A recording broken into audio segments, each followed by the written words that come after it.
Les sédiments, une ressource durable au cœur d'une économie circulaire. Les sédiments constituent un ensemble de matériaux essentiellement issus de l'érosion naturelle des sols. Ils peuvent être également générés par l'activité humaine, érosion des sols agricoles et ruissellement rural et urbain via les déversoirs d'orage. Ces sédiments se déposent ensuite dans les différentes voies d'eau, comme les rivières ou les canaux. Le dépôt de ces matériaux impose un entretien de ces voies d'eau grâce à des opérations de dragage, afin d'assurer la navigabilité en garantissant une hauteur d'eau suffisante pour le transport fluvial et d'éviter la prolifération de la végétation aquatique pouvant perturber la navigation et ralentir l'évacuation des crues. Ces opérations sont encadrées réglementairement par l'État qui délivre des autorisations d'intervention valables sur plusieurs années. Avant les dragages, des campagnes de bathymétrie sont organisées. Les fonds des voies d'eau sont sondés afin de détecter les endroits nécessitant ce type d'opération. Avant même leur extraction, les sédiments sont analysés afin de s'assurer de leur qualité et déterminer la façon dont ils seront gérés. Le dragage est organisé de manière à préserver au maximum la faune et la flore aquatique. La période d'intervention est choisie avec attention et des contrôles sont régulièrement réalisés afin de limiter les nuisances sur le milieu. Les sédiments sont, dès que cela est possible, directement remis en suspension dans la voie d'eau afin de préserver une présence constante de ces matériaux nécessaires au milieu naturel. Cependant, dans la majorité des cas, l'absence de courant suffisant nécessite une gestion à terre suite à leur extraction avant d'être acheminés dans des sites agréés de gestion des sédiments, où ils sont ensuite séchés et préparés en vue de leur valorisation. Avant leur sortie du site, ils sont analysés pour s'assurer de leur qualité et de leur employabilité. Ces sédiments sont ensuite acheminés afin d'être valorisés, de manière directe, usage agricole, comblement de carrières ou encore aménagement paysager, ou de manière indirecte pour la fabrication de béton ou la confection de routes. Lors de ces différentes utilisations, les matières premières issues de l'extraction, comme le sable, sont substituées par les sédiments préparés. Ils constituent ainsi une véritable ressource secondaire, durable et polyvalente. Grâce à leurs multiples valorisations, l'entretien des cours d'eau favorise la sauvegarde de l'environnement et garantit la vocation économique et touristique des voies d'eau dans nos territoires. Les différents modes de réemploi des sédiments inscrivent aujourd'hui les opérations d'entretien des rivières et canaux dans une logique de boucle vertueuse, celle de l'économie circulaire du XXIe siècle.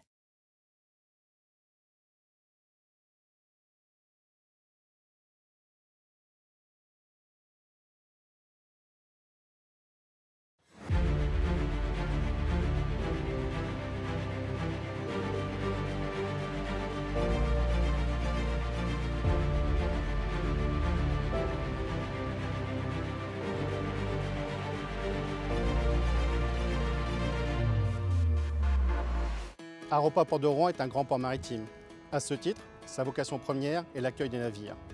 L'entretien et le bon fonctionnement des infrastructures portuaires, dont notamment le chenal de la Seine, relèvent de sa responsabilité. Chaque année, c'est environ 3000 navires de commerce qui transitent par le chenal. Il s'agit essentiellement de vraquiers, autrement dit des navires qui emportent des marchandises liquides ou solides en vrac, comme par exemple des céréales, des produits pétroliers ou encore des granulats. Nous recevons aussi des porte-conteneurs, des rouliers qui emmènent des véhicules ou encore des paquebots de croisière. Pour permettre d'accueillir tous ces navires dans de bonnes conditions au port de Rouen, il est indispensable d'entretenir les profondeurs du chenal pour garantir la hauteur d'eau nécessaire à la navigation. Cette hauteur d'eau doit en effet être toujours supérieure au tirant d'eau du navire, sans quoi il s'échouerait. Le tirant d'eau correspond à la hauteur de la partie immergée du navire, autrement dit la distance verticale entre la ligne de flottaison et le point le plus bas de la coque. Cette distance varie en fonction de la charge transportée. Aropa Port de Rouen propose aujourd'hui un tirant d'eau de 10,70 m environ à la montée, c'est-à-dire dans le sens qui va de la mer vers Rouen, et 10,30 m à la descente, dans le sens inverse, de Rouen vers la mer. Mais attention, ces valeurs ne sont pas fixes, Elle varie en fonction des marées principalement, en fonction de la météo ou encore du débit de la Seine. C'est pourquoi il convient de les vérifier systématiquement auprès de la capitainerie du port et de la station de pilotage de la Seine.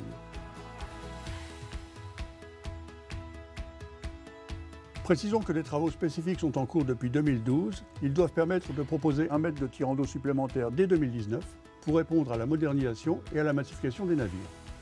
Le chenal du port de Rouen s'étend sur une distance de 120 km entre l'embouchure de la Seine et la métropole rouennaise. Il connaît une importante sédimentation naturelle liée principalement aux apports d'origine marine. En effet, sous l'action des courants et de la houle, des sables et des matières en suspension pénètrent dans l'estuaire de Seine et le chenal de navigation. Lorsque les courants sont moins importants, ces matières se déposent sur le fond, formant les sédiments. Au fil du temps, la sédimentation réduit les profondeurs dans le chenal. Il est donc nécessaire d'entretenir régulièrement les profondeurs pour garantir la sécurité des navires. L'entretien du chenal se déroule en 2 phases, le sondage dans un premier temps, puis le dragage.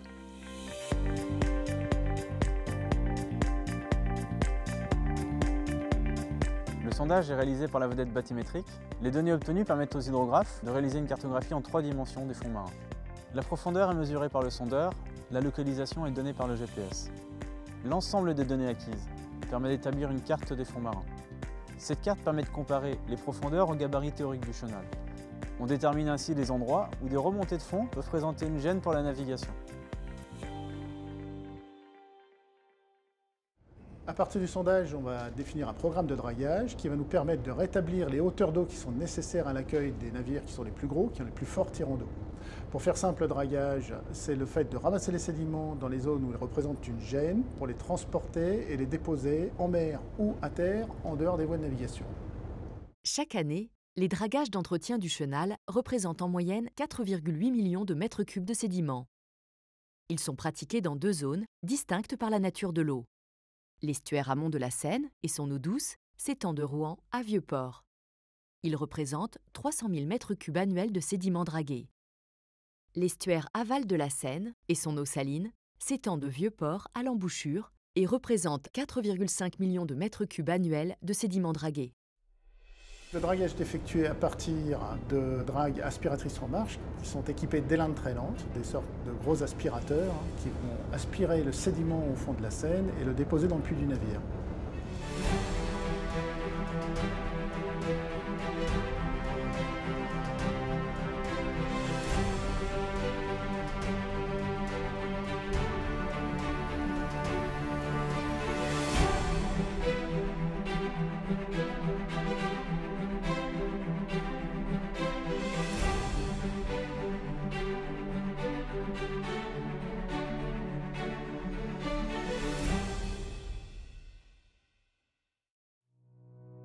Suivant leur localisation, les sédiments dragués présentent une nature et une qualité chimique différentes.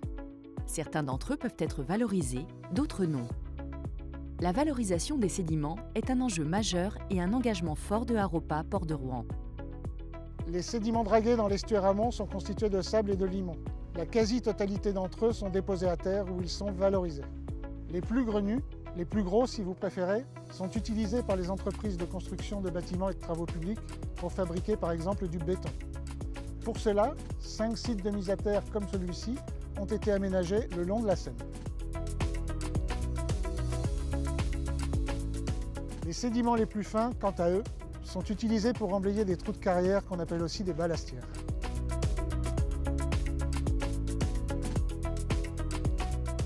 Cela permet de recréer des milieux naturels qui présentent un intérêt pour le paysage et pour l'environnement. À l'aval, les sédiments sont principalement constitués de sable fin d'origine marine et de vase. Malheureusement, ces sédiments ne peuvent être valorisés à cause de leurs caractéristiques. C'est la raison pour laquelle nous avons recours à l'immersion.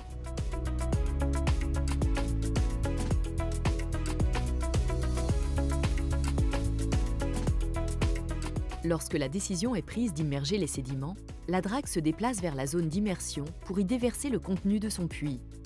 C'est ce qu'on appelle le clapage.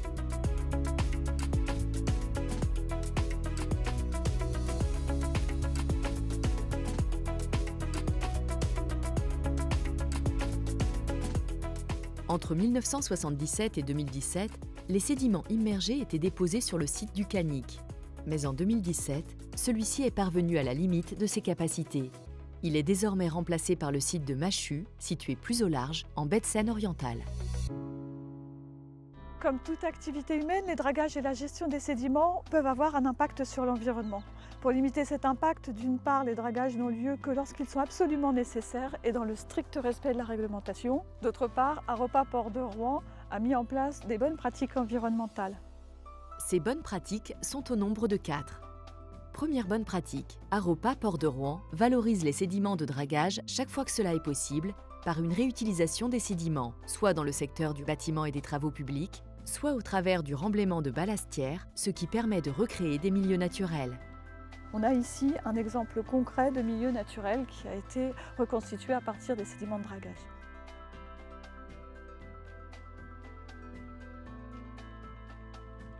Deuxième bonne pratique, des études en cours permettront bientôt de définir de nouveaux débouchés pour les sédiments de dragage.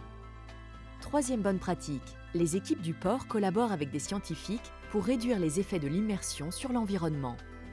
Quatrième bonne pratique, Aropa Port de Rouen a mis en place un dispositif complet de contrôle de l'activité avec un suivi de la qualité chimique des sédiments, un suivi de la qualité de l'eau et enfin un suivi de la recolonisation des milieux par les espèces.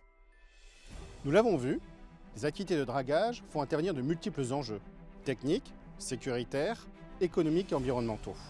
Nous pouvons retenir que le dragage est indispensable pour l'accueil en toute sécurité des navires au port de Rouen et par conséquent pour maintenir et développer les activités économiques du port.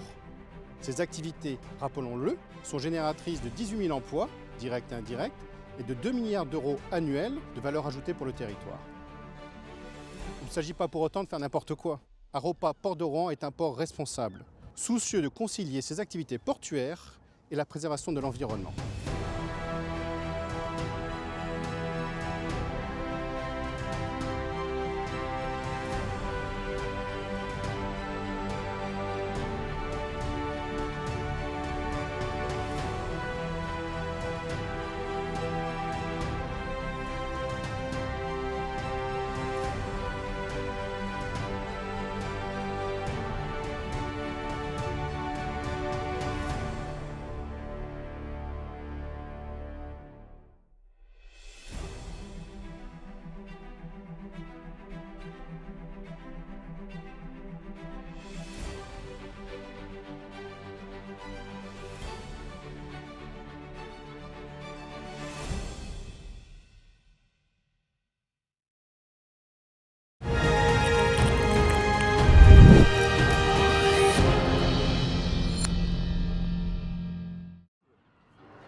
Fred est un dragueur professionnel. Son périmètre d'action, c'est le port du Havre. Quand il drague, Fred travaille toujours en équipe. Sans eux, le chenal s'envaserait et les navires les plus gros ne pourraient plus y rentrer. Salut Thomas. Salut Fred. Bon bah, on va y aller. Tu vas au port de pêche? Au port de pêche, c'est parti.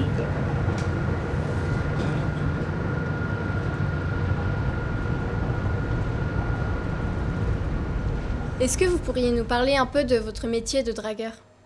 Je suis capitaine sur la drague Gande d'Enfort. C'est une drague qui appartient au Grand Port Maritime du Havre et qui sert en fait à nettoyer le fond du port pour enlever la vase, pour permettre aux gros navires de rentrer en tout temps.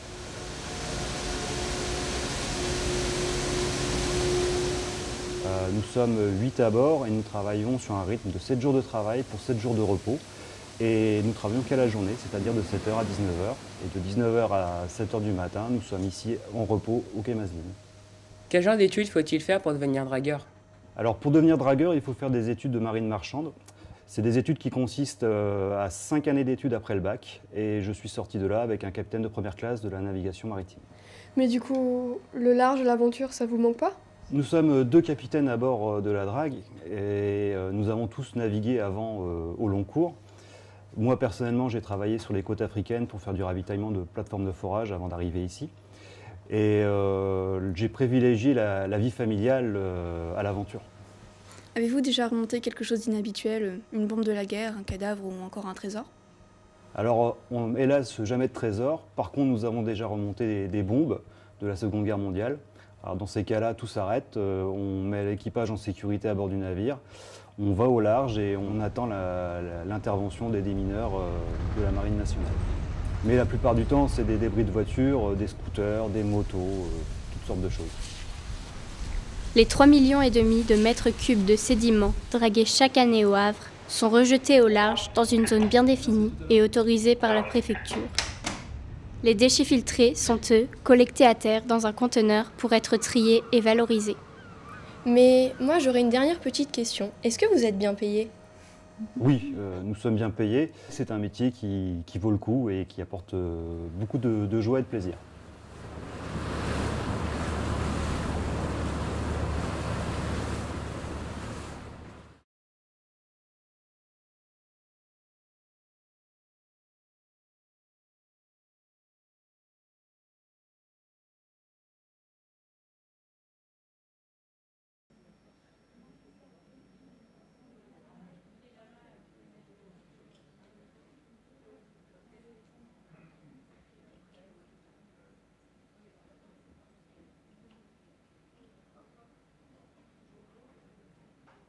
Alors, bonjour à tous, rebonjour à tous.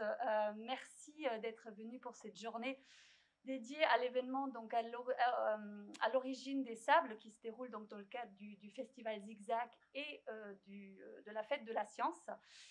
Ce projet, il a vu le jour il y a à peu près un an, en fait, suite à la rencontre avec l'équipe du collectif Dans le sens de Barge, et notamment Véronique qui est à côté de moi, Véronique Follet, qui est là ici pour introduire également cette table ronde. Véronique m'a parlé d'un projet à l'époque, un projet d'Héloïse et de Julia, deux artistes, qui voulait être un travail en fait d'exploration des sédiments de façon artistique et aussi scientifique, en embarquant sur des navires et des bateaux le long de l'axe Seine, mais aussi de l'axe en amont et en aval. Donc leur approche en fait mêle un petit peu, donc comme je disais, une approche un peu artistique, mais aussi scientifique, faisant appel à des spécialistes en fait du coup de l'axe Seine, de travailleurs de fleuve comme ils disent. Et cette philosophie correspond un petit peu aussi à ce que fait le Port Center finalement au quotidien, puisque on essaye de transmettre des connaissances de façon ludique, mais aussi scientifique et artistique. Donc nous avons en parallèle mis en place un espace, alors je me permets, si ça ne dérange pas, d'enlever le masque parce que c'est compliqué de parler avec le masque. Nous avons donc en parallèle mis en place un espace informatif et participatif que vous pourrez découvrir ici dans nos locaux encore jusqu'à demain. On a travaillé pour cet espace, pour mettre en place cet espace participatif et informatif avec des nombreux partenaires que je souhaiterais remercier chaleureusement ici aujourd'hui parce qu'ils sont nombreux. Et notamment, je voudrais commencer bien sûr avec donc, le collectif Dans le sens de Barge et les deux artistes Julia et Héloïse, et puis bien sûr Aropaport du Havre avec le service de dragage que vous avez pu donc aujourd'hui découvrir ce matin avec une très très belle démonstration en direct. Donc je les remercie encore énormément pour cette prestation. Et puis Aropaport en général, puisqu'ils nous ont fourni énormément d'éléments. Et puis nous avons également aujourd'hui autour de cette table ronde une autre intervenante, Sandrine Samson, qui va donc venir parler de la valorisation des sédiments. Je voudrais aussi remercier chaleureusement la région de Normandie. Je ne sais pas si Madame Ono est dans la salle, mais en tout cas, elle nous a été vraiment d'une aide très précieuse pour parler notamment de tout ce qui est valorisation et recyclage des sédiments, toutes les façons dont on peut en fait finalement réutiliser et recycler ces sédiments pour d'autres usages. Nous avons travaillé également, et je remercie parce que je pense qu'il est dans la salle, le laboratoire Ondes et milieux complexes qui nous a donc fourni des échantillons, notamment pour le projet Cédibri, que vous pourrez aussi découvrir dans cet espace informatif. Et puis, nous avons collaboré également avec l'école de design et d'innovation responsable, avec des jeunes qui ont travaillé du coup sur des projets de réutilisation des sédiments, mais également la Maison de l'Estuaire qui nous a fourni des informations, et puis 2 artistes complémentaires qui sont venus nous prêter 2 tableaux sur la Gambe d'Enfart. Donc tout ça, c'est effectivement à voir dans l'exposition, je vous invite à la découvrir. Mais sans tarder, juste voilà, donc vous faire un petit déroulé de cette 1h30 pendant laquelle nous sommes ensemble. Effectivement, on va commencer avec la projection du film Au noir, aux grises, aux blanches, donc de Julia et de Héloïse.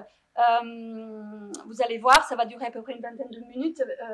Véronique va nous expliquer un petit peu plus de quoi il s'agit. Et ensuite, Hervé Huyss va effectivement re-expliquer un tout petit peu, de façon un petit peu plus courte, cette fois-ci, 10 minutes, sur les métiers, les hommes et la vie à bord d'une drague. Julia et Héloïse qui m'ont re-expliqué un petit peu du coup leur approche, leur retour en fait sur le projet de résidence embarquée sur la drague Jean Ingo. Et puis Madame Samson, donc, qui effectivement va montrer quelques exemples très concrets de réutilisation des sédiments qui sont donc opérés notamment au niveau du port de Rouen. Voilà, et je laisse la parole à Véronique. Alors bonjour, je m'appelle Véronique Follet, je suis directrice de l'association Dans le sens de barge qui est donc faite du collectif Dans le sens de barge, un collectif qui est animé par des artistes, des architectes, des scientifiques et toutes les ressources nécessaires pour faire fonctionner notre association qui a pour but de construire un bateau itinérant sur la Seine. Un double bateau, un bateau qui est dédié aux résidences itinérantes des artistes, comme on l'a fait avec Julia et Héloïse depuis 2 ans. Et puis un autre bateau qui, lui, est plutôt dédié aux expositions, aux séminaires à quai, qui, j'espère, verra le jour et que vous verrez au Havre peut-être d'ici 2024. Donc c'est un bateau qui sera à propulsion hydrogène. Donc ça, c'est le but de l'association qui existe depuis 2014. Les artistes étant toujours un petit peu impatients de faire exister les choses, depuis 2016, on a une programmation artistique qui s'articule avec différents partenariats. L'enseignement supérieur, c'est un peu notre origine, et puis les collectivités locales, les institutions culturelles, ou le Port Center par exemple, donc tous les lieux qui jouxtent la Seine et qui nous accueillent comme aujourd'hui, et ensuite les entreprises avec qui on explore la Seine à travers les problématiques qui sont proposées par les artistes. Donc Julia et Héloïse sont rentrées en contact avec le collectif Dans le sens de barge en 2019. Pas par hasard, parce qu'elles travaillaient déjà depuis 2016 sur tout ce qui fait le paysage à travers les phénomènes d'érosion, le rapport entre l'eau et donc les roches, la géologie. Elles ont travaillé d'abord sur l'île de la Réunion, puis au Maroc. Et tout ça, toutes ces recherches, en fait, leur permettent de pouvoir produire des films, de pouvoir produire des sculptures, des performances, et aussi des travaux liés à l'impression. Julia et Héloïse, pour information, ont été diplômées. Donc Héloïse Le Gallo, parce qu'on dit toujours Julia et Héloïse.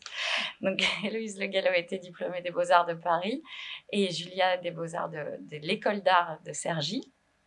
Elles sont donc des jeunes artistes qui viennent juste d'intégrer l'école du Frénois et c'est avec grand plaisir qu'on peut les accompagner aussi dans cette aventure. Les différentes personnalités qu'elles ont rencontrées tout le long de leur exploration sont très nombreuses. Je vais juste énoncer les entreprises ou les institutions auxquelles elles font partie, mais je vais juste parler d'une personne en particulier qui s'appelle Miguel Biard, qu'on a pu rencontrer en 2016 grâce au Musée aux Seines, que vous connaissez entre Rouen et Le Havre. Miguel Biard, c'est un archéologue spécialiste de la taille des silex, qui est pour lui un peu la première évolution industrielle de la préhistoire.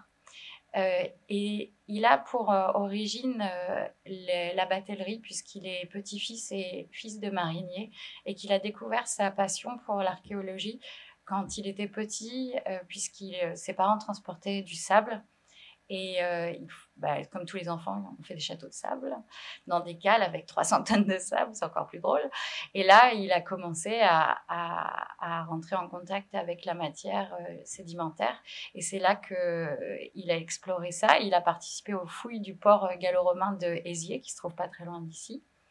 Et il a rencontré les artistes en 2019 pour fabriquer une première pièce ensemble à l'occasion d'une exposition qui était la première sur le bassin parisien, donc tout ce qui compose la géologie de notre région.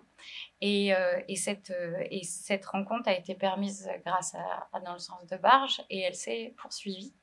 Avec une première résidence sur un sablier qui itinère entre Marolles et Aubervilliers et qui est piloté par un autre personnage hyper important dans votre histoire du Silence des coquilles, qui s'appelle Pascal Tranois et sa femme Nathalie, se trouve être le meilleur ami de Miguel Biard. Et ça, c'est un hasard total de nos rencontres qui se font au fil de la scène et qui se trouvent être absolument naturelles, puisque la scène, c'est comme un ruban qu'on tire et tout vient avec toute l'histoire des travailleurs de la scène, des habitants.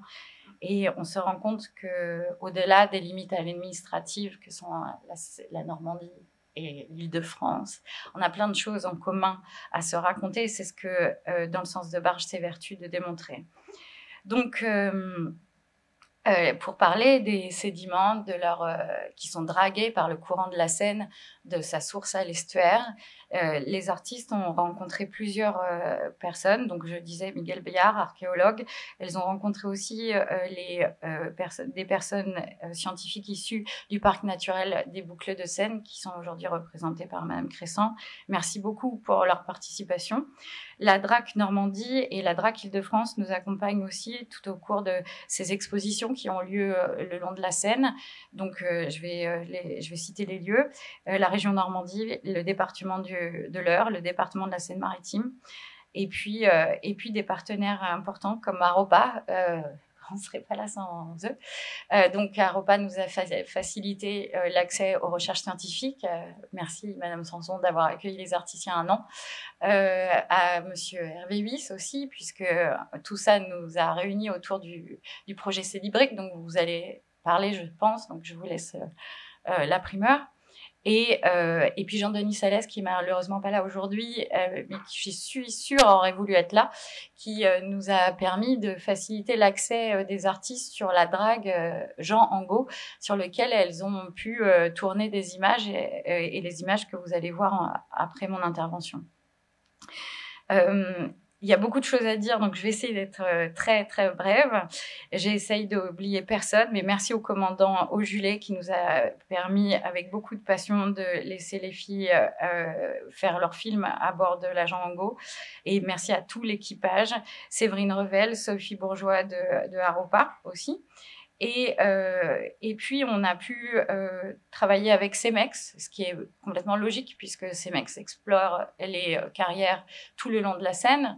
Et le bateau, le Puebla, sur lequel la première résidence a eu lieu, travaille exactement pour Cemex. Cemex nous a permis de faire une résidence à Paris pendant un festival qui s'appelle l'Odyssée, du 15 au 19 septembre. Et vous verrez les images sur notre site internet. Donc, je remercie la brigade fluviale de Conflans, le VNF pour l'écluse de Port-à-l'Anglais, la ville d'Alfortville, le château éphémère, Muséo-Seine, CAC-La-Traverse, qui nous ont permis de diffuser le travail des filles tout au long de l'année. La maison de l'architecture de Rouen, il y a un an, on y était. C'était le premier événement public et je vais laisser en parler. Je vais laisser Mélanie Bury en parler. Le CNSO, le chantier naval de Seine-et-Oise. Donc, la Puebla, dont je vous ai parlé, le lycée Simone Veil, le fluvial nettoyage, Torpy, qui est une entreprise de plongeurs, le gypsé naval, qui nous a aidé à comprendre comment les sédiments évoluaient sur les estuaires, et enfin, la ville de Melun. Donc là, vous allez voir le film au noir, au gris, au blanche, qui a été tourné donc, sur la drague Jean Angot il y a moins d'1 an. Qui est une exploration entre le macro et le micro de ce qu'on peut voir du paysage. Vous allez pouvoir y voir aussi des images qui ont été tournées au PNR, une exploration des outils qui a pu avoir lieu grâce à Laurent Muller, qui est en charge de la collection. Et vous allez pouvoir faire des parallèles entre ce qu'est l'usage d'un outil à l'échelle de l'homme et à l'échelle de cette énorme baleine qui est l'agent Angot, dans toutes ces tuyaux, ces treuils, ces grandes dents que les filles ont utilisées par la suite pour réaliser leurs sculptures. Vous pouvez voir toutes ces images d'ailleurs sur l'Instagram de l'association et sur le site internet. Et puis pour finir, ce qui me paraissait important, comme on n'a pas pu avoir l'équipage du Jean Angot aujourd'hui, j'aimerais vous lire un message qu'ils ont écrit aux artistes. Donc merci pour cette invitation. Malheureusement, nous sommes embarqués jusqu'à lundi à Boulogne-sur-Mer. Chaque année, nous faisons 2 campagnes d'1 mois et demi environ à Calais et à Boulogne.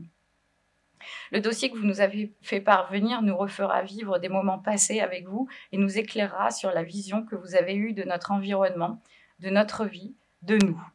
Je suis convaincue que les artistes ont le pouvoir de mettre en lumière nos perceptions inconscientes.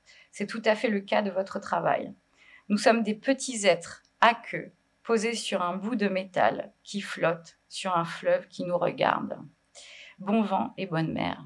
Jean-Yves Le Sec.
Merci pour cette écoute, pour ce visionnage. J'invite tous les intervenants de rejoindre le pupitre, l'estrade. Donc, Héloïse, Julia, Madame Samson, Hervé, si vous voulez bien vous asseoir et puis venir parler un petit peu de tout ce qu'on a vu et puis votre ressenti.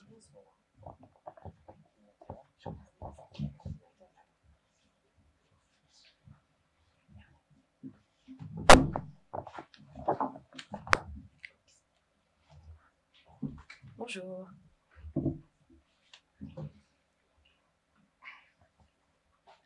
Je laisse tout simplement Hervé, c'est peut-être pas une tâche forcément très facile, commencer un petit peu peut-être avec son ressenti.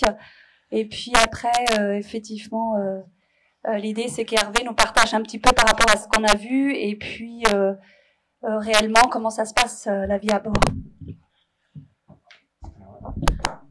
Ouais, merci Greta d'avoir souligné aussi que l'exercice n'est pas vraiment facile. Vous avez vu qu'on a parlé un petit peu de la même chose, mais de façon très différente. On a parlé on a parlé des métiers tout à l'heure, ils l'ont évoqué les artistes également à leur façon. On a parlé des outils, on a parlé des gens, on a parlé du contexte, on a parlé des navires, on a parlé de l'eau, on a parlé de plein de choses en fait, même s'il n'y a aucune parole dans le film, hein, mais vous avez évoqué avec une dimension artistique et poétique en fait d'un métier où finalement il y a peut-être que vous qui pouvez l'évoquer comme ça, parce que nous au quotidien on voit les choses à notre niveau et finalement pas forcément avec cette dimension, donc je trouve que c'est super intéressant. Et voilà, donc la transition va être super dure. Je ne sais pas comment, j'avais préparé quelque chose. Je vais quand même me lancer. Et ce qui m'a un petit peu surpris, alors à la fin du film, on voit quand même plusieurs personnes travailler ensemble. Il y a vraiment une dimension de gens. Enfin, vous suivez une personne. C'est vrai que sur un navire, en fait, chacun a son rôle. Chacun sa fonction, peut travailler effectivement sur son poste de façon isolée, pas au sens travailleur isolé, mais chacun son rôle.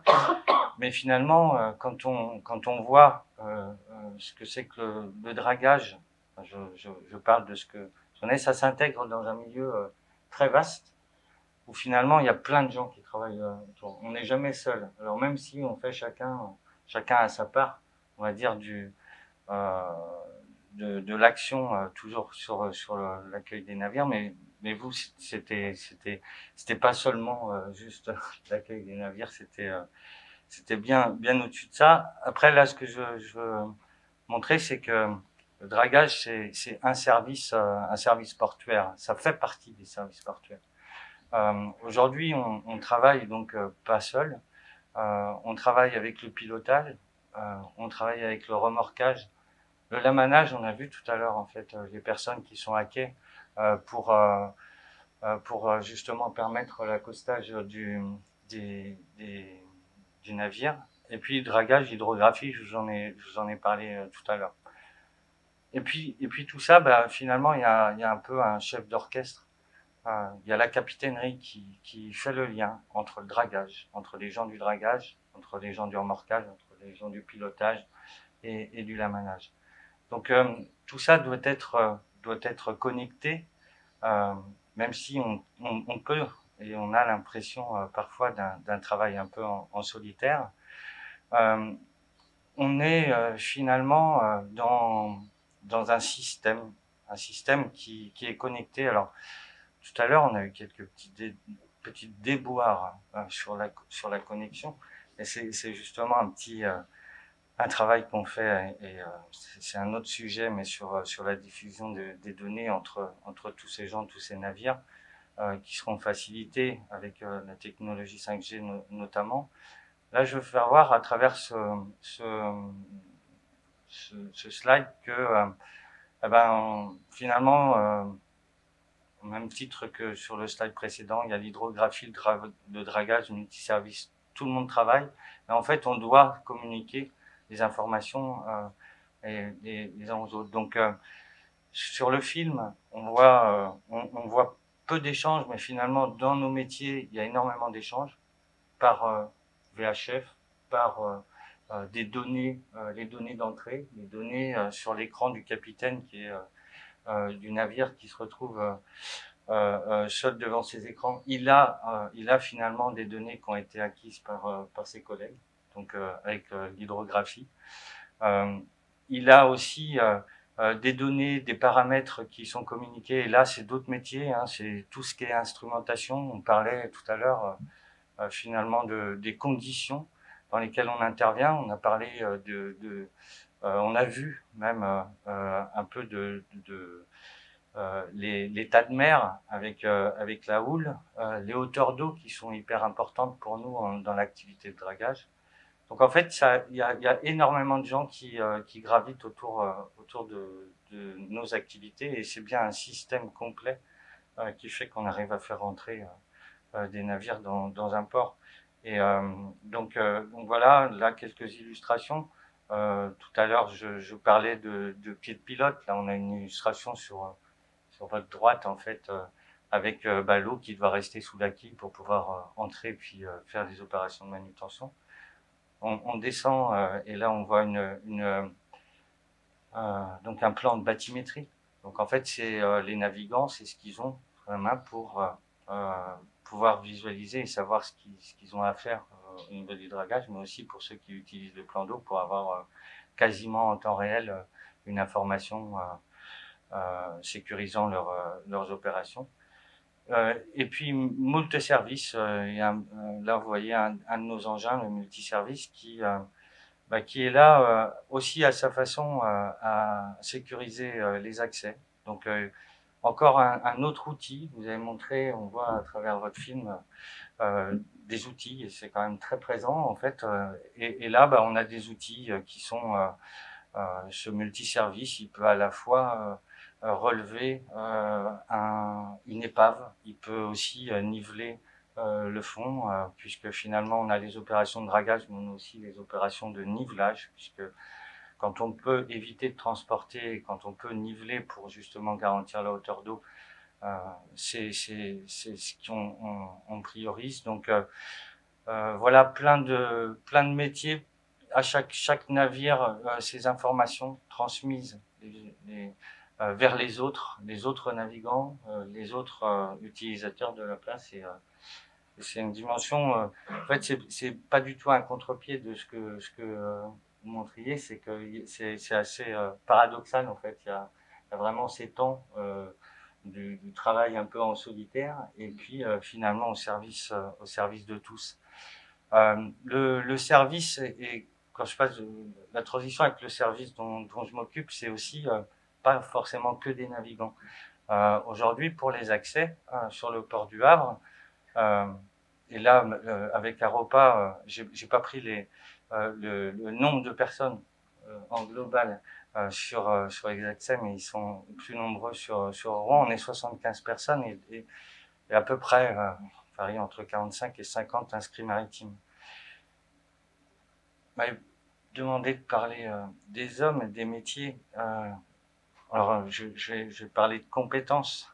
La dragage hydrographie, je l'ai dit, mais à côté de ça, pour que les outils soient performants, et on le voit à travers le film, il y a un vrai travail et une expertise d'un point de vue maintenance, d'un point de vue mécanique. Il y a des chefs mécaniciens à bord, il y a des mécaniciens, en fait, on a toujours à bord d'un navire, finalement, besoin d'avoir ce vernis dans toutes les compétences que je cite là. Dragage, hydrographie, il faut savoir, bien sûr pour un dragueur, il faut savoir draguer, il faut savoir lire une carte hydro, il faut savoir la maintenance de premier niveau. Donc c'est aussi ces gens qui sont à bord et qui sont, certains présents dans la salle, ont aussi cette compétence. Il y a l'ingénierie environnementale, on en parlera, on en a déjà un petit peu parlé dans les discussions ensemble.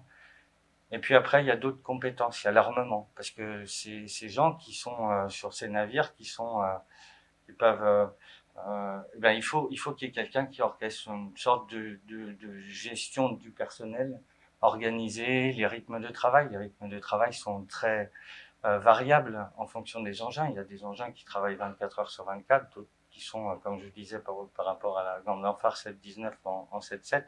Il y a plein de rythmes différents. Et donc, il faut aussi un chef d'orchestre pour organiser tout. Et puis, il y a la sécurité. C'est pas juste parce qu'on doit toujours parler de sécurité, ce qui est normal, parce que quand on est sur un navire, il faut considérer quand même qu'on est dans un milieu qui est différent du milieu terrestre. Et donc, tout ce qui peut se passer doit être anticipé. Il y a des gens qui se sont penchés sur comment on organise tout ça. C'est le système de management de la sécurité qu'on appelle ISM.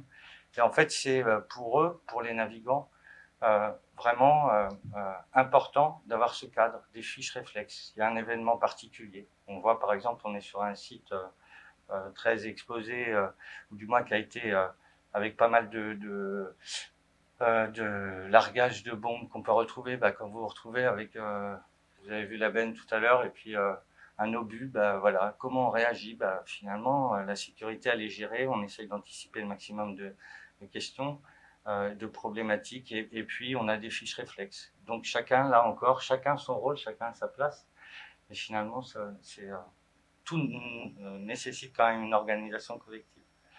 Après, sur les différents moyens, à Repas, Port du Havre, on a plusieurs engins, hein, mais ça, je ne vais pas m'étendre. Puis tout à l'heure, j'ai débordé sur mon temps de parole, donc je vais essayer de laisser de la place aux autres aussi. Ce que je soulignais quand même, c'est il n'y a pas que les dragues, il y a plein de petits engins moindres. Il y a les niveleurs, j'ai parlé, il y a des vedettes de surveillance, on a parlé de la vedette de sondage, avec aussi des compétences qui sont complètement qui peuvent être différentes, et puis mais qui sont complémentaires. Et puis il y a des renforts, et là on a la chance aujourd'hui, on a aussi on a vu les collègues de l'agent Angot, puis derrière ils sont très discrets, on a des collègues de Bordeaux qui viennent, et c'est un peu ce que je disais tout à l'heure, à travers le GIE Dragage Sport. En fait, on a des outils, et là encore, partage, on n'est jamais tout seul, et on ne va pas forcément travailler que chez nous, on travaille aussi chez les autres. Donc voilà. Ça, c'était un petit peu la transition par rapport à... Parce que je pense que d'un point de vue temps de parole, je vais être à peu près dans les clous. Et c'est par rapport à ce que va dire tout à l'heure Sandrine sur la valorisation des sédiments. On drague, mais on sait, comme je vous disais, le volume, on sait ce qu'on drague. Et on sait aussi ce qu'on drague par rapport au type d'échantillon qu'on peut faire. On a évoqué, j'ai eu une question tout à l'heure, j'ai répondu sur notre plan d'échantillonnage. Notre plan d'échantillonnage, il est à la fois pour savoir d'un point de vue géochimique ce qu'on a, mais aussi physique, mécanique, géotechnique, qui permettent de caractériser, de savoir si on a de la vase, si on a du sable, si on a du sable vasard et dans quelle proportion et autres. Et donc c'est toute l'instrumentation qui est à la fois sur nos équipements, et puis qu'on peut retrouver, que là c'est simple illustration pour montrer qu'il y a plein d'outils. Là encore, pour reprendre le fil avec le film, ces bateaux, ces gens, c'est toutes les personnes qui actionnent différents outils, que ce soit la benne, les lindes, on a revu aussi tout à l'heure sur le film, pour que finalement on ait un dragage le plus intelligent et le plus vertueux possible. Voilà.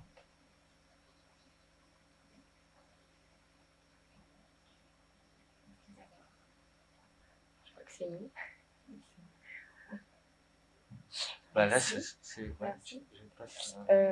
Là, en fait, on avait prévu de peut-être faire des pauses, parce que c'est une vidéo qui présente un peu les différentes vidéos du projet, parce qu'il y en a d'autres que celles que vous venez de voir. Mais du coup, je me dis que peut-être on peut présenter un petit peu, changer un peu notre plan, comme ça sera plus pratique et ça nous évitera de nous déplacer. Moi, je peux intervenir s'il y a des questions ou s'il y a des remarques. Ça appelle peut-être des remarques, donc j'ai pas de souci. Mais autrement, oui, j'ai fini dans la présentation. Donc bon, déjà bonjour à toutes et tous. On est très contente de revenir au Havre et de pouvoir présenter d'avoir présenté le film ici, puisque vous avez vu, il y a beaucoup d'images où d'ailleurs on voit le Port Center. À un moment donné, on était vraiment tout ce film-là, c'est vraiment déroulé donc au Havre, et également du côté plutôt de Yainville ou de Anneville-en-Bourville, sur les sites de Capoulade. Vous voyez plutôt vers la fin du film avec les sédiments qui sont, donc je pense que Sandrine vous en parlerait tout à l'heure, qui sont les sites de refoulement des sédiments, autres que les sites de clapage où on voit un moment dans le film la vase qui va dans l'eau, qui sont là des sites en mer. Mais donc du coup, le film que vous avez vu, il n'y a pas de générique, puisque c'est un film qui est présenté en règle générale donc en exposition.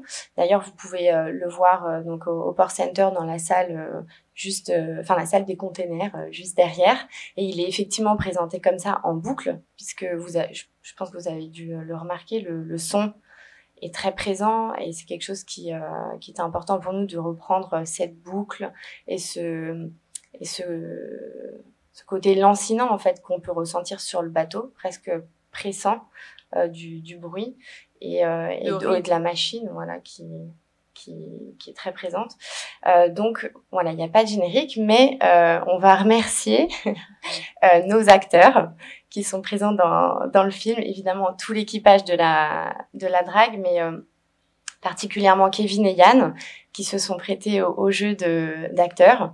Et puis donc je vais les citer parce que voilà, à l'équipage bord, Nicolas, Mathieu, Thomas, Pascal et donc Yann, et évidemment aussi l'équipage machine, notamment Marc qui nous a aidé à tracer en fait tout le circuit que réaliseraient Yann et Kevin dans le bateau, et puis donc Kevin qui justement fait partie de l'équipage machine, et puis également l'équipage à terre, puisque ça c'est quelque chose qui nous a marqué, c'est que les personnes qu'on voit à terre, donc sur le site de Lienville ou de Capoulade, font partie de l'équipage, ce sont des marins.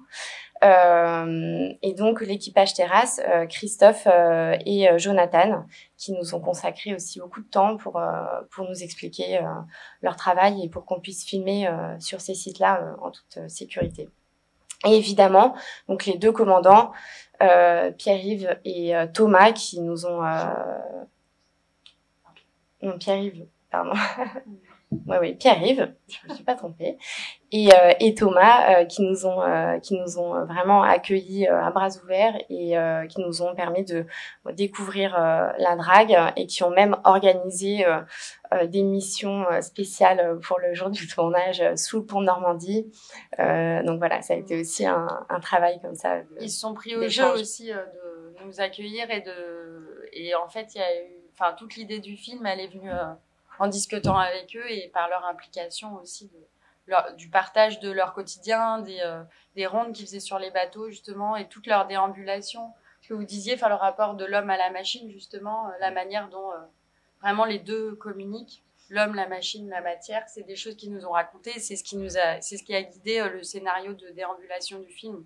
Donc on a vraiment voulu, comme on voyait un peu ce bateau et d'après leur récit aussi comme une sorte de grand corps où justement il y aurait plein de tuyaux, d'organes et du coup cette relation entre l'homme, la machine et les sédiments, elle était assez comme former un tout comme ça qu'on a voulu un peu décrypter d'une certaine manière à travers ce qu'ils nous ont raconté. Également qui apparaissent dans le film, les mains de Miguel, l'archéologue. Donc tous les plans de silex, on les a tournés avec Miguel. Et les gants et les mains dans les gants de Laurent Muller du PNR, donc Parc naturel régional des Boucles de la Seine normande.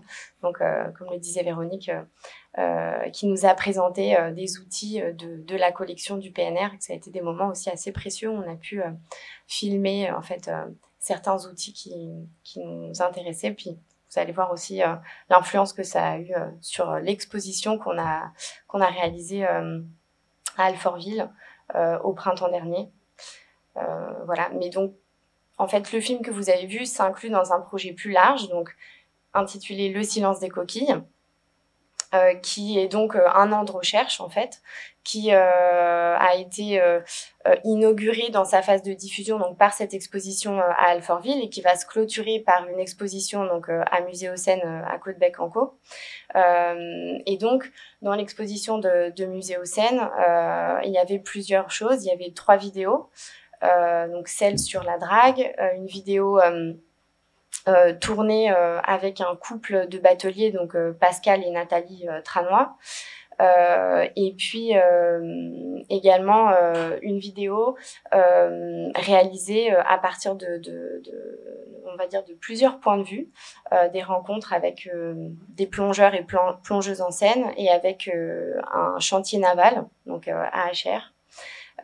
Et donc Peut-être Julia, il y a quelques plans aussi à Paris sur des bateaux qui justement viennent plutôt retirer par exemple les trottinettes, ce genre de choses qui sont dans l'eau. Et voilà, on va vous montrer des extraits parce que chaque film a un principe un petit peu lié justement à l'activité qu'on filme ou des personnes qui vivaient dessus, qui nous ont vraiment qui ont vraiment influencé le principe et l'idée du film.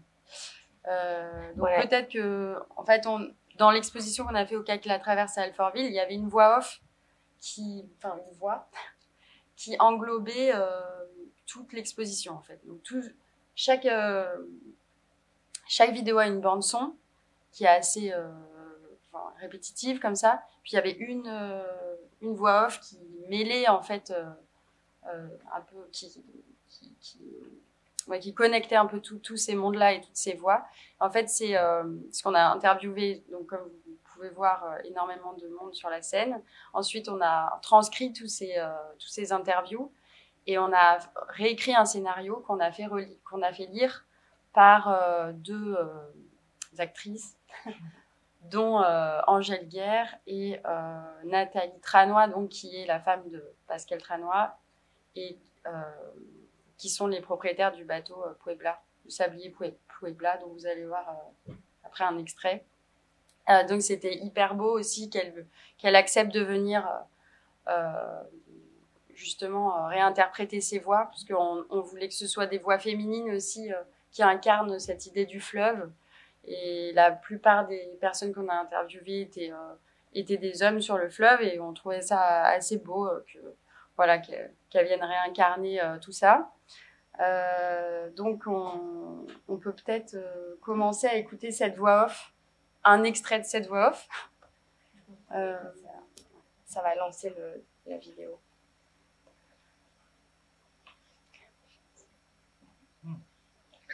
Si ça va, peut-être. Vraiment off.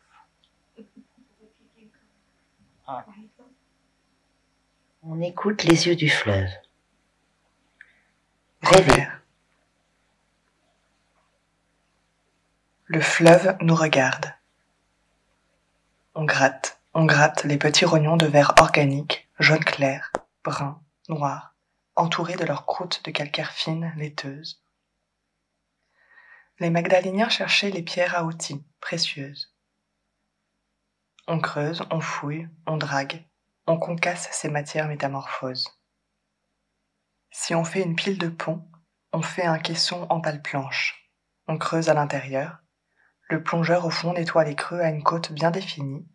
On coule un bouchon dans l'eau directement. Le béton arrive dans les toupies. Des petits fantômes de notre vieille mer tropicale paléolithique, tout autour enfouis dans les murs, cailloux mémoire, structurent les bétons aériens. On fait la liaison, la mise en œuvre. Le plongeur, c'est le dernier contact avec le sol, comme une roue de voiture. Elle plisse l'eau de longues ondes qui traînent derrière. La coque caresse l'étendue lisse en glissant. C'est le plancher de fer. En dessous, il y a du bois, et en dessous, il y a le fond. 8 mm. Les bordées à angle droit, les bateaux à cornière moins onéreux, et les bouchins arrondis, c'est ce qui est en bas, juste avant le fond. Moi, j'ai un bateau à bouchins, c'est plus rapide. Le principe, c'est de faire corps avec son bateau. On a toujours un œil sur le vecteur et on traîne notre bras au fond. Donc ça, c'est Vertigo anti-vertigo, tourné sur le sablier, le Puebla de Pascal et Nathalie Tranois.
l'extrait qu'on a choisi, en fait, c'est le moment où le film s'inverse. Comme on a tourné pendant 3 jours sur leur bateau entre Aubervilliers et Marolles-sur-Seine, on a décidé de travailler un film en fait, qui irait d'un point A à un point B et qui ensuite se retournerait et irait du point B au point A. Vraiment en écho avec leur quotidien en fait, qui est vraiment de transporter à vide, à plein les sédiments. Ouais, si on peut faire peut-être une pause. Je pensais qu'on allait en parler. Mais oui, du coup, il y a ce principe de palindrome que on a utilisé aussi pour des sculptures. Enfin, vous allez voir après, on a... J'ai fait ça, j'ai pas fait pause, je sais pas si... Et après cette résidence-là, du coup, on peut vous montrer un extrait de Blackout, qui est une vidéo qui mêle justement des plans du chantier naval et des plongeurs en scène. Donc on va vous montrer pour vous expliquer un petit peu après. Peut-être. Là, je pense qu'on peut recommencer. Ouais. Oui, je sais pas ce que j'ai fait. C'était juste une toute petite pause. Il faut que je remette en avant. On écoute les yeux du fleuve. Désolée. Ah oui, pardon.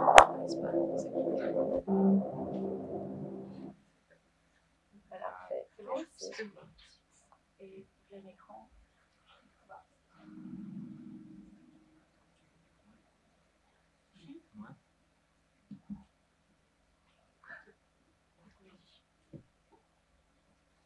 Merci.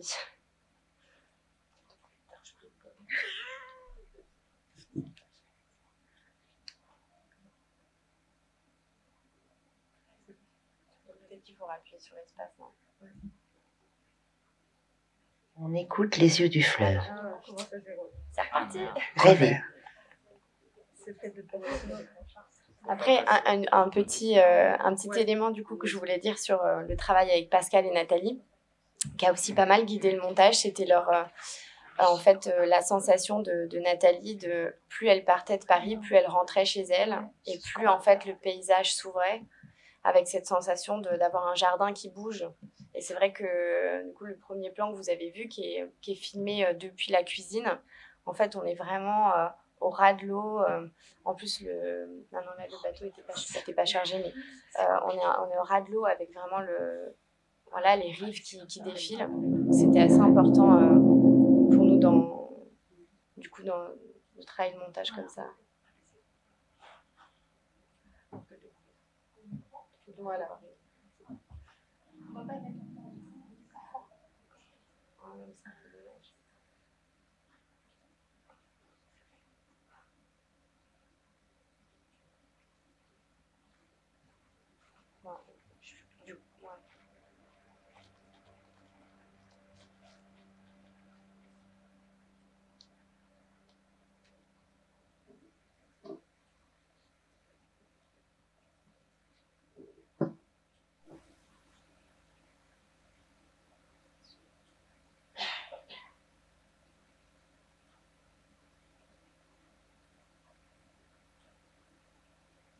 Il n'y a pas de son en fait, je pense qu'il faut vraiment trouver un moyen de le mettre en plein écran, ou alors sinon on ne le passe pas.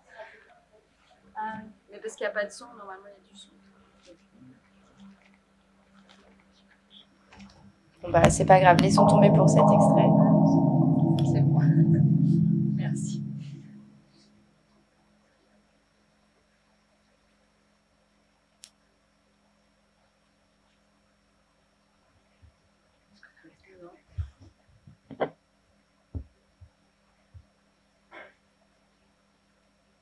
Je vais commenter. Donc ça, c'est des images qui ont été envoyées par un plongeur en fait, avec qui on a été en contact, un plongeur en scène.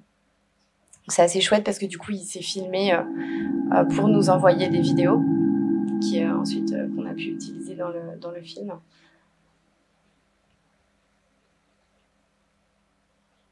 Et toute la bande son, on va vous la décrire du coup.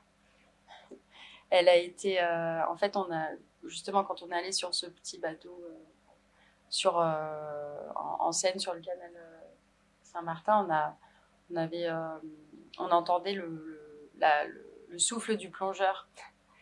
et qu'on a enregistré, qu'on trouvait ça super beau. Et en fait, c'est juste le souffle qui est un petit peu retravaillé, mais c'est juste sa respiration en fait dans l'eau qui rythme qui a vraiment guidé le rythme des images et cette respiration comme ça d'une sorte de corps bateau et de cette sensation d'entrer dans la coque du bateau, de regarder sous la coque du bateau et de cette relation avec le plongeur et avec le souffle du plongeur.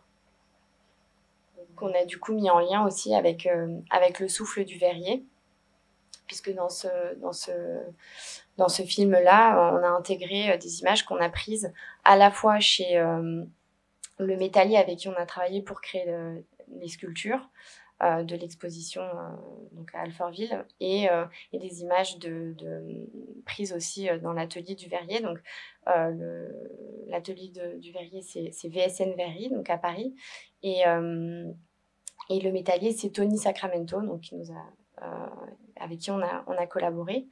Et donc en fait, l'idée dans l'exposition, c'était de faire des liens entre l'espace réel du spectateur et les films par ces présences, ces objets qu'on retrouve en fait dans les films et qui sont entre des images et des volumes, puisque par exemple, vous voyez ici en fait c'est 2 parties d'une pelle d'encre, mais il y en a une qui est presque vide en fait. Donc ça travaille, tous les objets travaillent à la fois sur l'idée du miroir, du palindrome, de l'apparition et de la disparition entre l'espace réel et l'espace aussi virtuel du film. Du fleuve, on est en marge. On voit la marge. Vous ne saviez pas si j'étais du Nord. C'est un peu... Et donc tous ces objets-là, en fait, c'est justement la rencontre avec Laurent et Marie du PNR qui ont beaucoup guidé en fait l'élaboration de la série de sculptures.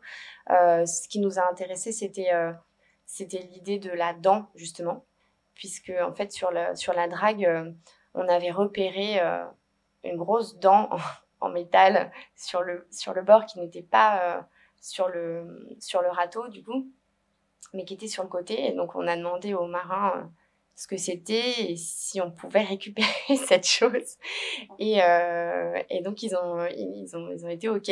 Donc en fait c'est la dent de la drague, c'est le premier objet qu'on a eu. Le point de départ de l'idée de qu'est-ce qu'on va faire avec cette dent qui pèse 1 tonne qu'on a ramenée dans notre atelier. On s'est dit bon on va la mouler pour avoir quelque chose en plâtre, enfin pour avoir une sorte de point de départ pour réfléchir.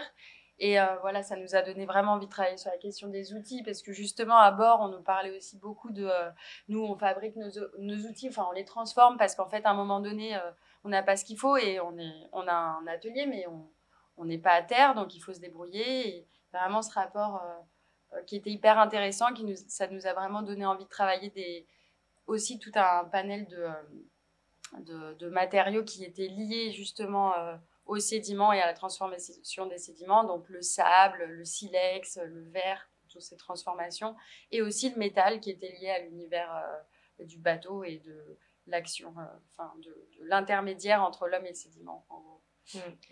Et donc du coup toute la série d'objets qui part de cette dent de la drague et qui passe par en fait les collections du PNR avec des objets à dents justement que Laurent nous a présenté, et puis aussi un élément, par exemple une petite drague du chantier naval qui a des dents, qui a une forme assez incroyable. Donc on a reproduit cet objet-là. Donc ça crée une sorte de collection d'objets qui se répondent les uns les autres. Et évidemment le silex aussi taillé par Miguel que vous avez vu. Je ne sais pas si vous avez remarqué dans le film, à un moment donné, il y a un croc d'éclusier, ça s'appelle un croc, ou un yek, qui sert à piquer en fait les flottants qui vont se mettre dans l'écluse. Et donc on a demandé à Miguel en fait de nous faire un croc en silex. Et il a aimé l'idée parce qu'il a dit c'est quand même incroyable, vous me faites faire un yek en silex. Alors ça j'aurais pas pensé. Et du coup ce qui nous intéressait c'était ce truc un peu bizarre entre un outil archaïque et en fait un outil moderne qui se retrouve dans un objet et du coup le spectateur va se poser la question de savoir qu'est-ce que c'est que cette chose. qui relie en fait le geste du magdalénien et nos gestes actuels qui finalement utilisent les mêmes mécanismes en fait. Et l'idée de la dent qui vient gratter le sol. Donc servait vraiment ces outils-là qui sont des sculptures dans l'exposition servaient aussi d'outils narratifs aussi pour la narration de l'exposition et de lien entre les films. Nous, ça nous intéresse beaucoup dans notre travail d'activer des sculptures dans les films, ce qui viennent justement activer une narration et apporter cette sorte de poésie dans le métier, mais c'est des choses qui ont vraiment été influencées par toutes ces rencontres qu'on a fait avec les marins. Et c'est des idées qui naissent vraiment de discussions avec eux. Donc on a hâte de leur montrer tout ça. Voilà. Et voilà, donc du coup, il y a... la prochaine étape, c'est Muséocène et on va continuer à travailler autour de cette notion d'outil, justement en créant aussi un dialogue avec les outils du PNR et les outils qu'on aura créés, de voir, justement, travailler sur cette confusion, cette ambivalence-là et de créer des liens entre eux. Voilà. Merci.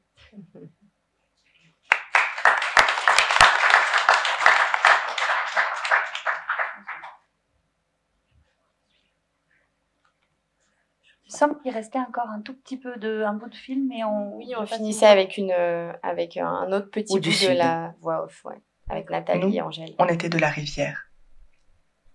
Il n'y avait pas de différence entre les deux pôles. C'était la rivière. Silence. Ici. Si lent. C'était la rivière.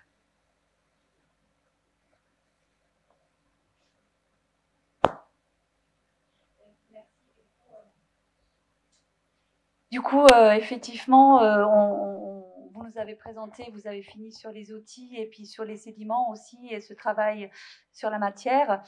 Donc, j'invite maintenant Sandrine Samson de continuer peut-être sur cet aspect-là, plus de la matière, des sédiments, et de voir de quelle manière est-ce que, du coup, concrètement, techniquement, quand on drague et on récolte toute cette matière de sédiments, qu'est-ce qu'on peut en faire? De quelle manière est-ce que ça peut être recyclé, stocké, analysé, pour que justement, ça ne soit pas juste de la matière inerte et morte, mais quelque part qu'elle puisse resservir dans un système d'économie circulaire.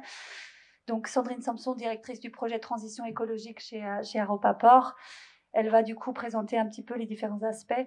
Alors peut-être j'invite nos 3 autres intervenants de se rasseoir, ça va être plus confortable. On laisse la place à Sandrine. Voilà, merci.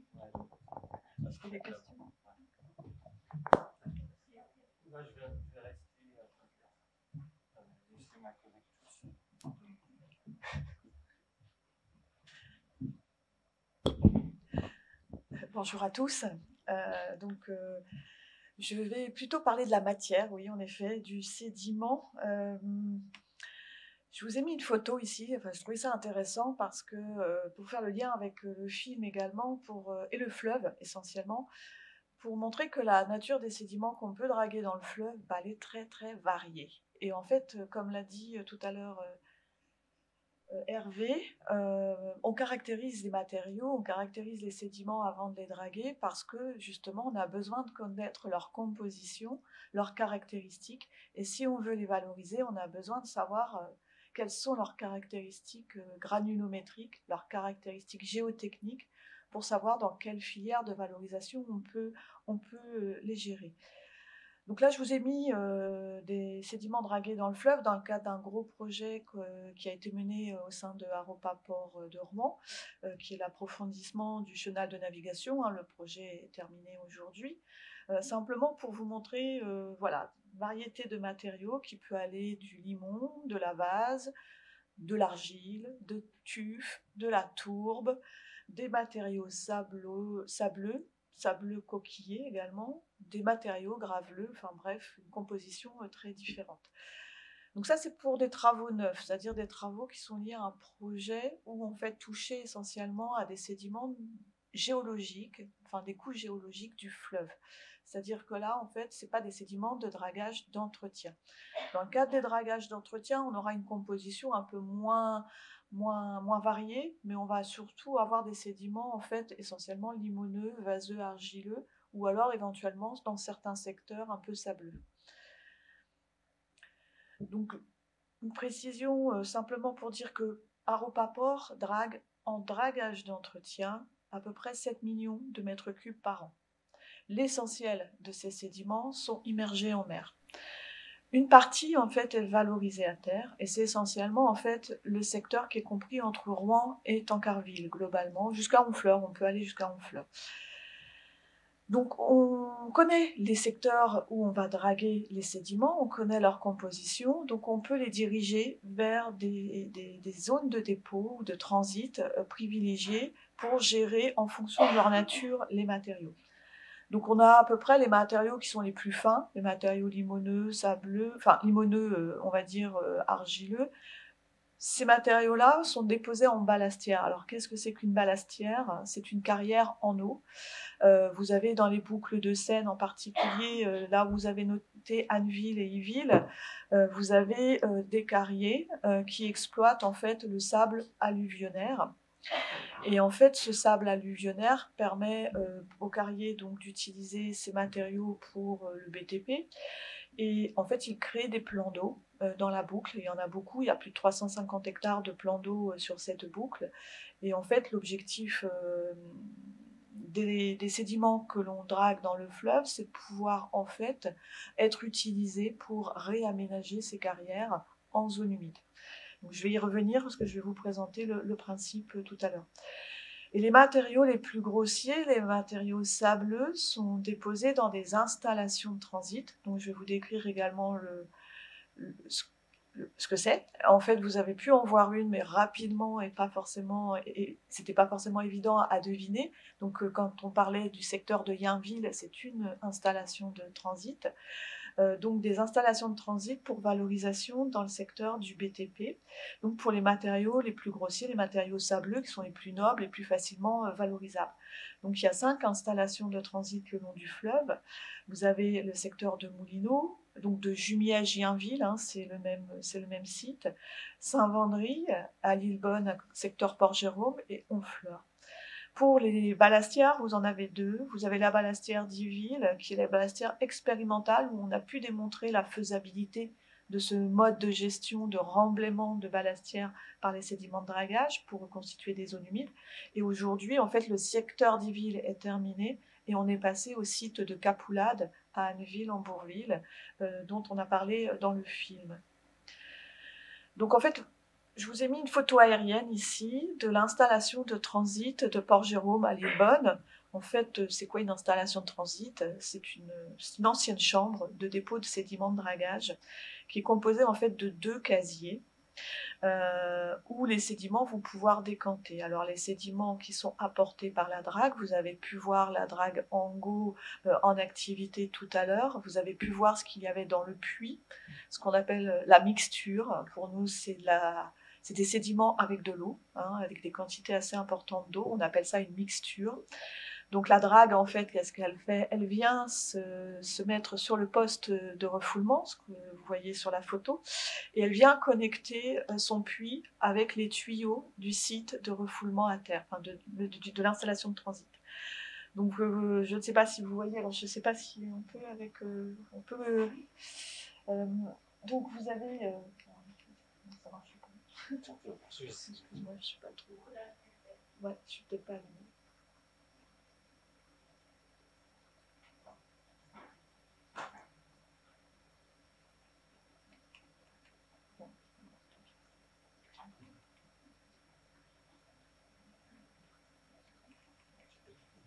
Ça marche pas?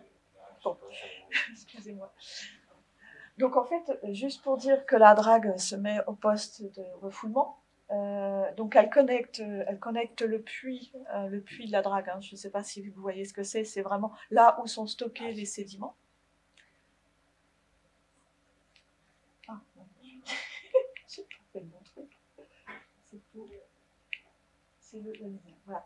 Donc en fait, la drague, elle s'accoste ici, elle se connecte ces tuyaux ici, et donc elle envoie dans les tuyaux ici, vous les voyez jusque là, elle envoie ce qu'on appelle la mixture d'eau avec de l'eau de Seine. En fait, l'eau de Seine est utilisée ici comme une voie hydraulique pour envoyer la mixture du puits de la drague dans le casier de dépôt. L'eau arrive dans le casier de dépôt, les sédiments décantent, comme ce sont des sédiments les plus grossiers, ils décantent assez rapidement. Et ensuite, l'eau passe dans un système ici de déversoir. Donc vous avez pu le voir sur la photo, je ne sais pas si vous avez vu, mais c'est passé très vite. Il y avait des personnes à terre et en fait qui étaient en train d'enlever des planches sur un secteur, ça s'appelle un déversoir.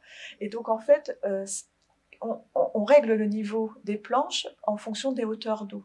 Et on permet la décantation du bassin de décantation pour permettre de transférer l'eau ici dans le bassin de décantation et après le même système pour rejeter les eaux en Seine qui n'ont plus de matière en suspension puisqu'elles ont décanté dans le bassin de décantation. Voilà un petit peu le système. Donc en fait, les matériaux, là, vous voyez des casiers de l'installation de transit. Vous voyez que c'est essentiellement des matériaux sableux, hein, c'est ce que j'expliquais. On est sur de la valorisation dans le secteur du BTP. Donc ces matériaux sableux, quand ils sont stockés après sur le site, ils sont repris par des entreprises, des carriers ou des entreprises de BTP qui vont les utiliser localement pour des besoins de remblaiement, de création de chaussées, enfin voilà, dans différentes filières qui sont les filières propres à ces entreprises. Donc là, vous avez également une photo ici pour montrer en fait l'apport de ce que apporte la drague lorsque les matériaux sont évacués du puits vers le casier de dépôt. Et ici, en fait, bon, on ne voit pas très bien, mais ce sont les sables qui sont sur le site. Donc là, un petit peu, j'ai précisé la nature des matériaux qu'on pouvait trouver dans ces sites. Vous avez vu aussi à un moment dans une photo où on voyait des cailloux. Donc on peut aussi avoir des matériaux, des tout venants graveleux, mais là c'est dans le cadre surtout de projets de travaux neufs, puisque là on va toucher vraiment les couches géologiques. C'est pas ce qu'on drague en entretien, parce que ce qu'on drague en entretien, ce sont les matières en suspension de la Seine qui décantent donc le long de l'année, hein, à des fréquences variables en fonction des crues, en fonction des apports du fleuve. Et donc ces matériaux-là, on est obligé de les retirer pour permettre la navigation. Donc ça, c'est le travail quotidien, on va dire, du service dragage de Hervé. Donc là, je vais vous présenter rapidement le remblaiement de ballastière. Donc là, vous voyez ce que c'est qu'une ballastière, vous en avez partout. Ici, vous en avez là, mais sur toute la boucle de Seine. Je vous dis, il y a 350 hectares à peu près de plans d'eau qui sont exploités, qui ont été exploités par les carriers.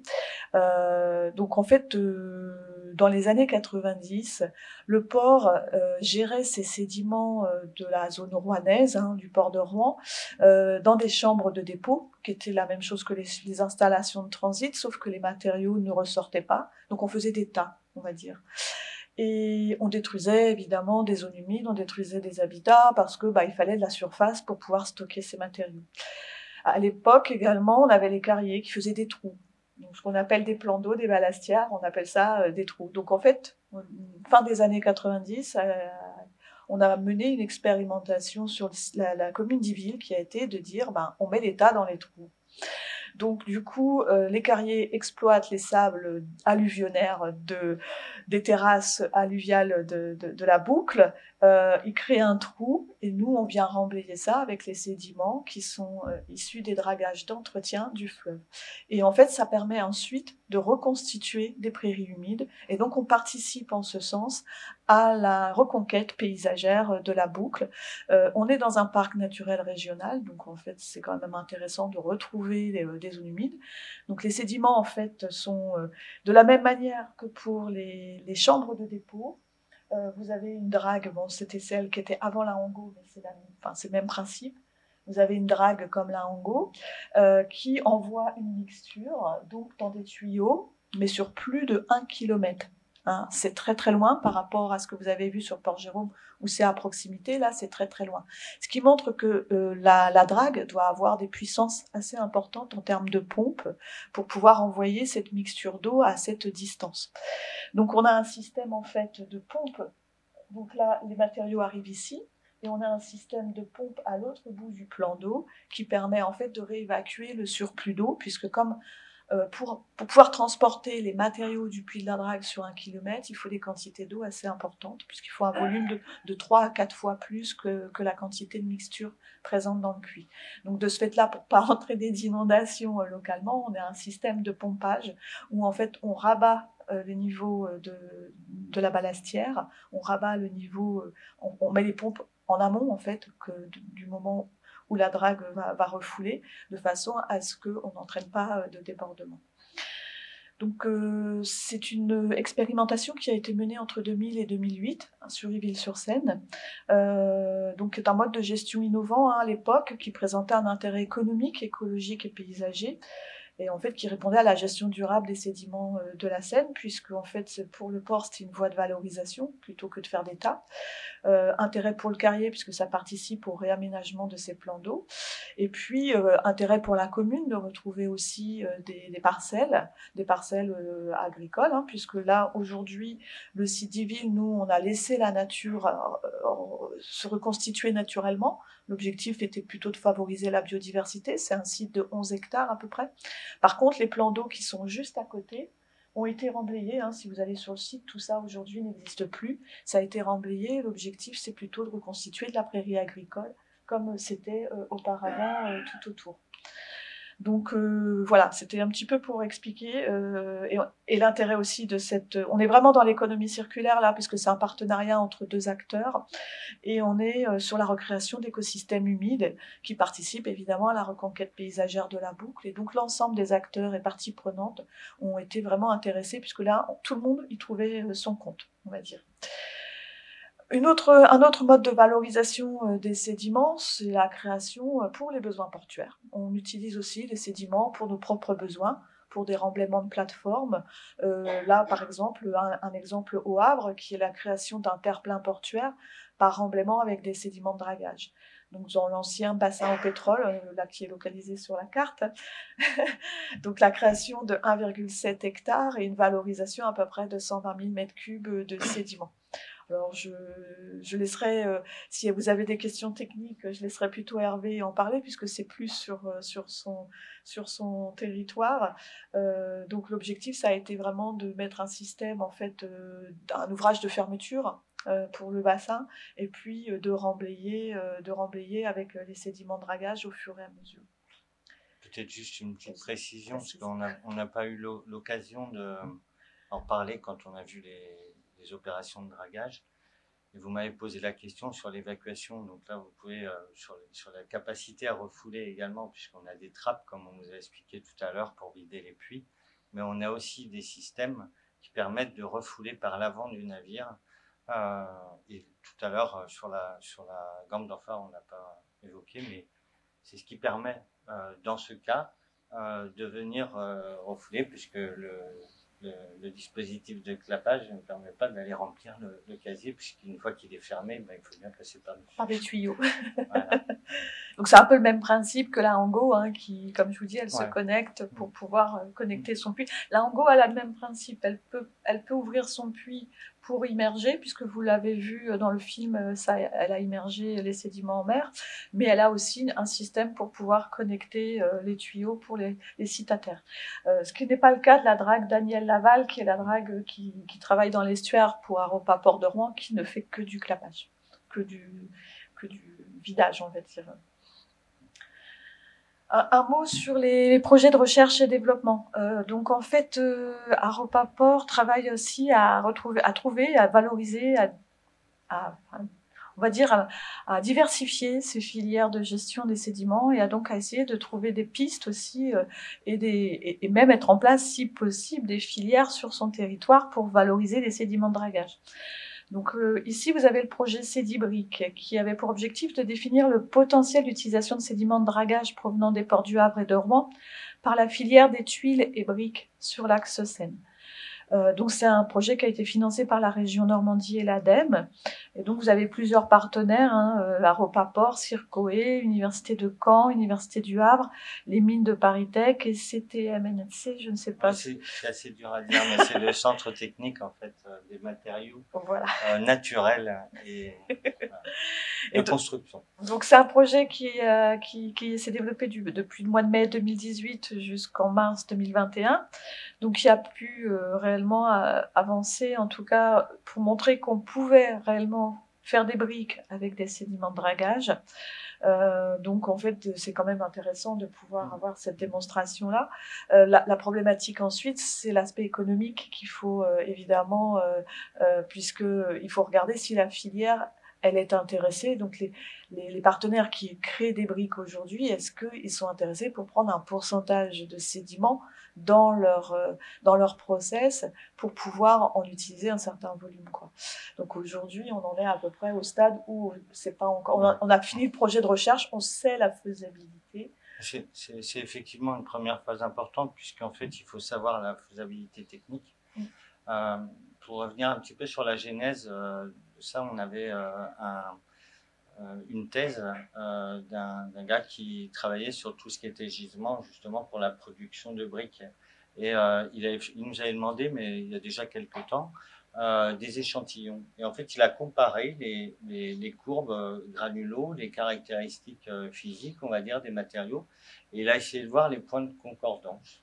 Alors, il y avait une idée qui était assez intéressante au départ aussi, c'est que voilà, c'est difficile d'ouvrir. On a parlé de carrière, c'est pas forcément évident aujourd'hui pour un industriel de maintenir la capacité de son gisement pour pouvoir faire tourner son outil industriel. Et on s'est dit, bah finalement, ce gisement qui sur son secteur peut-être, on va dire, a une durée de vie limitée. Et comme je vous l'ai dit tout à l'heure, vu le volume qu'on avait, c'est est-ce que finalement, en mélange, parce qu'on n'arrive pas qu'avec de la vase à faire des briques, eh ben on peut contribuer finalement à un ralentissement de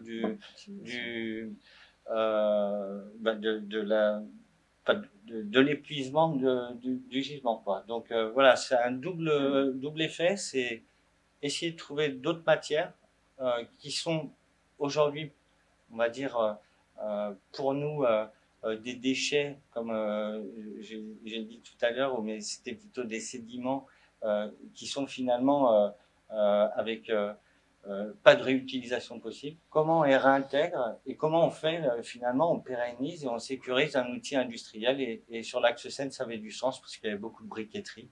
Et donc, je pense qu'on est vraiment au cœur du dispositif d'économie circulaire.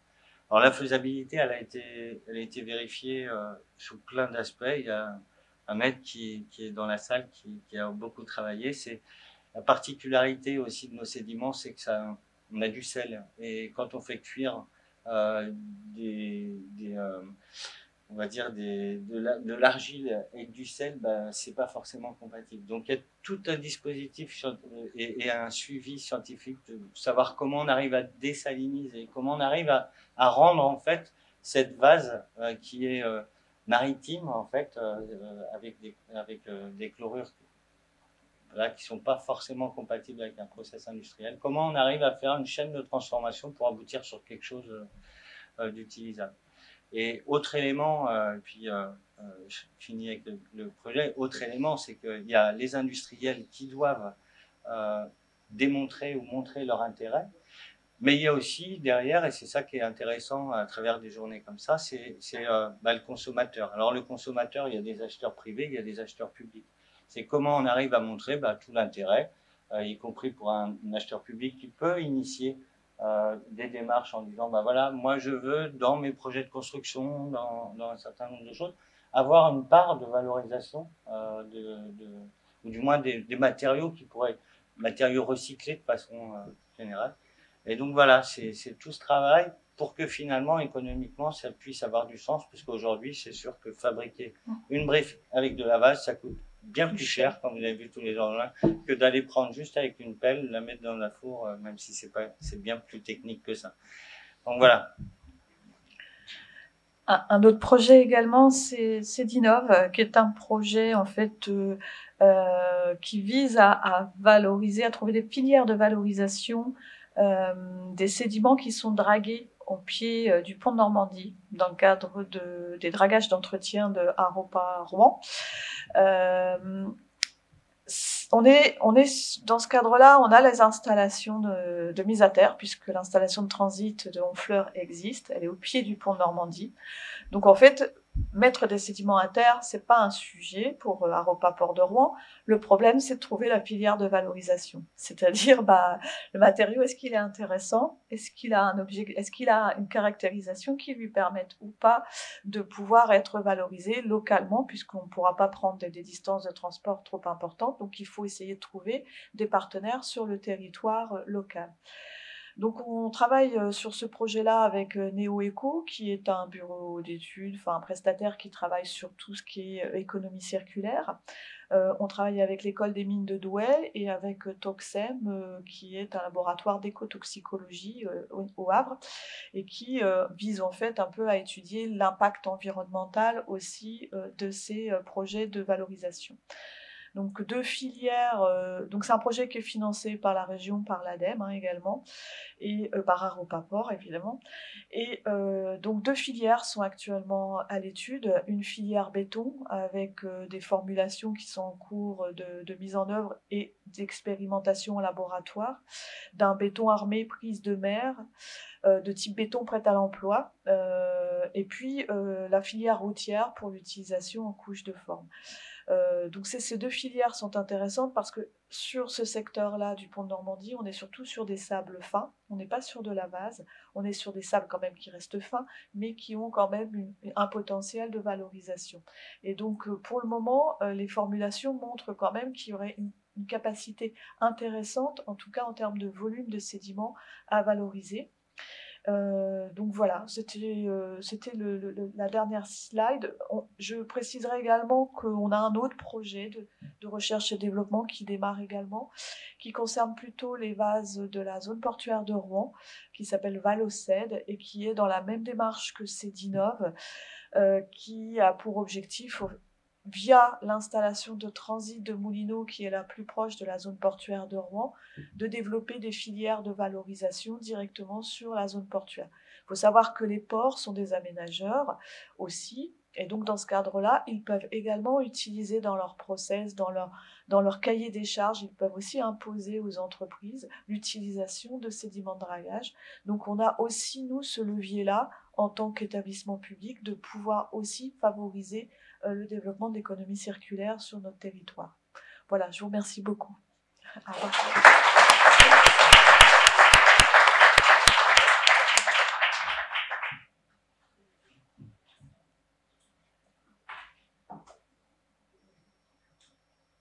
Merci beaucoup Sandrine, merci beaucoup Hervé pour ces explications effectivement qui viennent un petit peu compléter notre matinée. Qui sont certes plus techniques, mais je pense très importantes parce que voilà, ça permet quand même de comprendre qu'aujourd'hui le développement, des infrastructures portuaires ou le développement économique d'une ville portuaire, il passe aussi aujourd'hui par ça, par l'économie circulaire, par des nouvelles pistes qui peuvent être mises en place pour essayer d'être de plus en plus vertueux dans son développement et dans son expansion. Je pense qu'il est tard. Je voudrais juste laisser la parole vraiment quelques minutes à Madame Bury de la Maison de l'Architecture qui vient dire deux paroles pour le Festival Zigzag. Et puis voilà, après, je vous laisse partir. Merci. Je vais être très rapide effectivement parce qu'on a faim, il est l'heure. Donc la Maison de l'Architecture de Normandie, le Forum, est très heureux d'avoir pris cet événement dans le cadre de sa troisième édition du Festival Zigzag. Le Zigzag, c'est quoi? C'est une trentaine d'événements qui s'inscrit dans notre mission qui est de diffuser les arts de l'espace au plus grand nombre. Donc les arts de l'espace, c'est l'architecture, le paysage, l'urbanisme qui se déroulent sur le territoire de l'Axe Seine. D'où effectivement ce lien avec le Havre et cet événement. Comme le disait Véronique Follet tout à l'heure, effectivement, ça fait aussi écho à un anniversaire qui effectivement avait lieu à la 2e édition du Festival Zigzag, où on avait accueilli Sens de Barge, qui avait présenté ses actions le long de l'axe Seine, ce qui vous avait été présenté tout à l'heure. Je profite très rapidement pour dire que demain se clôt ce Festival Zigzag par l'installation établie par le collectif Genius. Donc voilà, vous êtes les bienvenus. Plantation de bulbes, démonstration chorégraphique, conteur d'histoire. Et puis de rappeler que la Maison de l'Architecture, c'est aussi un lieu à Rouen, entre l'Être Saint-Maclou et la place Saint-Marc, où prochainement nous accueillerons une artiste, Ilka Kramer, une photographe, qui fera une exposition de photos sur le thème de l'architecture du Havre et le merveilleux. Voilà. Donc je vous souhaite une bonne journée.